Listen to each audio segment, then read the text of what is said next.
बेवकूफ़ रीमा लैपटॉप को सर्फ के पानी में डुबोकर धो देती है। समीर रीमा से कहता, मैं तैयार होकर आता हूँ। ड्राइवर को यह बैग दे दो, वह गाड़ी में रख देगा। आज मेरी बहुत बड़ी मीटिंग है, यह बैग भूल न जाऊँ। रीमा सोचते हुए, समीर ने बैग बोला था रखने के लिए, पर इसमें तो सामान है, यह निकाल कर बाहर रख देती हूँ। समीर तो मुझे ऐसे ही बेवकूफ़ कहते हैं। समीर ऑफिस चला जाता है। शाम को वह गुस्से में ऑफिस से घर आता है और रीमा को आवाज़ लगाता है, रीमा रीमा इधर आओ, मैंने तुमसे कहा था ना कि आज मेरी बहुत ज़रूरी मीटिंग है। मेरा बैग ड्राइवर को दे दो, वह गाड़ी में रख देगा। तुमने ड्राइवर को खाली बैग दे दिया, मेरी सारी फाइलें कहाँ हैं? रीमा कहती, आपने बोला था कि बैग गाड़ी में रखवा दो। आपने फाइलें बोला होता तभी तो रखवाती, बेकार में मुझे डांटते रहते हो। सास कहती, बहू। रीमा कहती, आइए माँ जी। रीमा, मैं जा रही हूँ, मुझे अम्मा जी बुला रही हैं। समीर कहता, अरे इसके साथ रहकर तो मैं भी बेवकूफ़ बन गया हूँ, पता नहीं किस दिन इसे अक्ल आएगी। रीमा कहती, जी माँ जी, आपने बुलाया? सास कहती, बहू मैं मंदिर जा रही हूँ, मेरे आने तक गैस पर करेले रख देना और बीच बीच में चलाते रहना। रीमा की सास सुनीता मंदिर चली जाती है और रीमा की बेवकूफ़ी शुरू हो जाती है। रीमा कहती, अम्मा जी बहुत खुश होंगी, पहले मैं सारे करेले गैस पर रख देती हूँ। हाँ, अब थोड़ी देर हो गई है, अब इन्हें चलाती हूँ, अब फिर रख देती हूँ। वैसे मैंने करेले को बीच बीच में चला दिया है, अम्मा जी आने ही वाली होंगी। रीमा की सास सुनीता मंदिर से वापस आती है और रसोई घर में जाती है। सुनीता कहती, रीमा यह क्या कर रही हो? करेले कहाँ हैं? रीमा कहती, अम्मा जी ये रहे करेले, आपने ही तो बोला था गैस पर रखने हैं और बीच बीच में चलाना है, मैं करेले को चला रही हूँ। सुनीता कहती, हे भगवान, रीमा बहू मैंने कहा था करेले गैस पर रख देना मतलब करेले की सब्जी बना लेना और चला लेना, मतलब सब्जी बनने हिलाते रहना। रीमा कहती, तो ऐसा कहना था ना अम्मा जी, आप मुझे जैसे कहेंगे मैं वैसे ही तो आपकी आज्ञा का पालन करूँगी ना। सुनीता और समीर एक दूसरे की शक्ल देखने लगते हैं और गुस्से को पी लेते हैं। एक दिन तो रमा की बेवकूफ़ी ने हद पार कर दी। रीमा कहती, समीर के कमरे का क्या हाल बना रखा है, कितनी मिट्टी है टेबल पर। अरे ये लैपटॉप, सारा दिन समीर इस पर काम करते हैं, कितना गंदा हो रहा है, क्यों न इसको अच्छे से धो दूँ। रीमा लैपटॉप को सर्फ के पानी में डुबोकर धो देती है और कपड़े सूखने वाली रस्सी पर टांग देती है। तभी समीर आ जाता है। समीर कहता, रीमा, अरे रीमा ये क्या किया तुमने मेरे लैपटॉप के साथ? रीमा कहती, इस पर बहुत धूल मिट्टी हो रही थी, मैंने सोचा इसको अच्छे से धोकर सुखा देती हूँ, मैंने सही किया ना?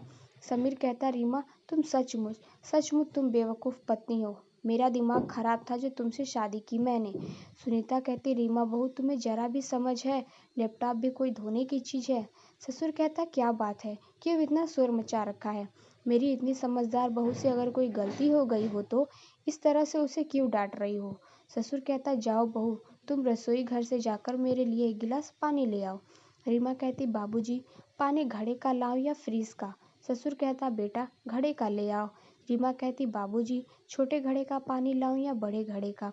ससुर कहता, बेटा किसी भी घड़े का ले आओ। रीमा कहती, अच्छा तो स्टील के घड़े का पानी लाऊं या मिट्टी के घड़े का? सुनीता कहती, इसी तरह इसको देते रहो जवाब, मैं तो चली कमरे में सोने, इस बेवकूफ़ की बातों में कौन उलझे। ससुर कहता, अब रहने दो रीमा बहू, मैं पानी खुद ही पी लेता हूँ, तुम अपना काम करो। रीमा कहती, अच्छा अच्छा ठीक है बाबूजी, वैसे पता नहीं मुझे सब इतना बेवकूफ़ क्यों समझते हैं, ऐसे ही डांट दिया मुझे, पर धुलने के बाद ये लैपटॉप कितना सुंदर दिखाई देता है। समीर और रीमा की सास रीमा की बेवकूफ़ी से बहुत परेशान रहते थे। एक दिन समीर के साथ जयप्रकाश को किसी ज़रूरी काम से दूसरे शहर जाना था। जयप्रकाश कहता, सुनीता मुझे और समीर को ज़रूरी काम से लखनऊ जाना है, अपना और रीमा बहू का ध्यान रखना और तुम भी ज़रा अपने फालतू दिमाग का कम इस्तेमाल करना। अरे कभी तो बहू को डांटे बिना कोई काम कर लिया कर। जयप्रकाश कहता, समीर बेटा चल, अब देर हो रही है, ट्रेन का वक्त हो रहा है। समीर और जयप्रकाश दोपहर के वक्त निकलते हैं। रीमा अपनी पड़ोसन सुधा के साथ बात कर रही थी। रीमा कहती, अब क्या करूँ सुधा, तू ही बता, कितना ध्यान रखती हूँ सबका, फिर भी समीर और माजी मुझे बेवकूफ़ समझते हैं। सुधा कहती, वो तो तू है ही। रीमा कहती, क्या कहा? सुधा कहती, नहीं नहीं कुछ नहीं, मेरे पास एक इलाज है जिससे तेरी सास और पति तेरे से खुश हो जाएंगे। मैंने भी यही अपनाया था। बहुत चमत्कारी नुस्खा है। रीमा कहती, क्या क्या नुस्खा है सुधा, जल्दी बता। सुधा कहती, रीमा की बेवकूफ़ी का फ़ायदा उठाकर उसे एक बेवकूफ़ी से भरा नुस्खा बता देती है। सुधा कहती, ये नुस्खे तेरे बहुत काम आएगा। वैसे तुझे पता है रीमा, पिछली गली में कल रात एक घर में चोरी हो गई। चोर छत के दरवाजे से घर में घुस आए थे।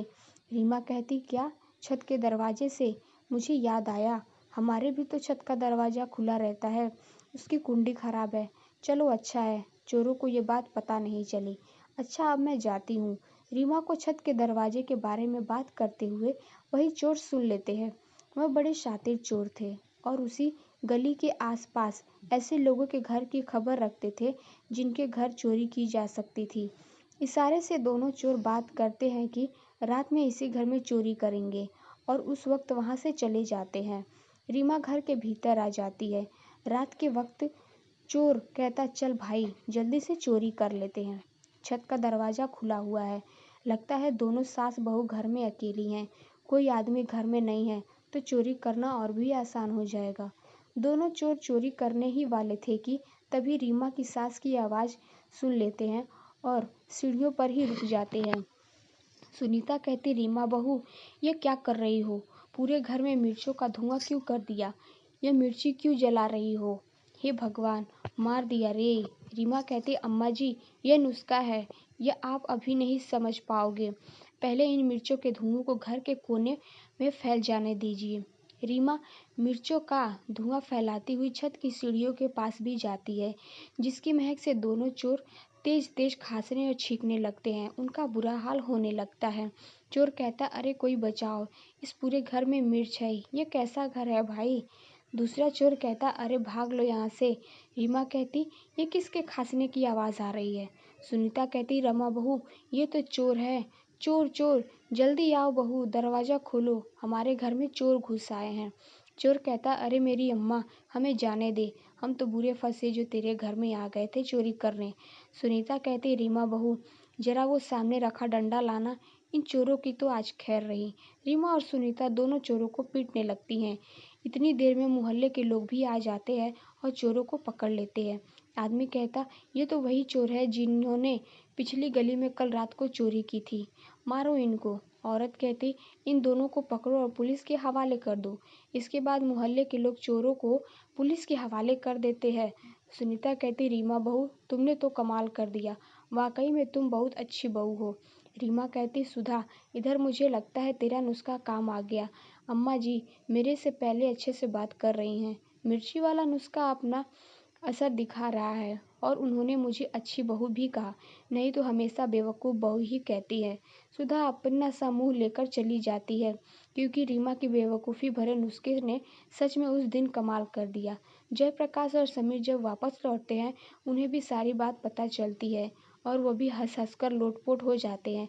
रीमा को अब भी यह लग रहा था कि यह शायद नुस्खे का कमाल है। समीर की बेवकूफ़ी पत्नी उस दिन सबके दिलों में अपने लिए प्यार ले आती है। तो दोस्तों कैसी लगी कहानी कमेंट बॉक्स में ज़रूर बताएं। चैनल को लाइक सब्सक्राइब शेयर जरूर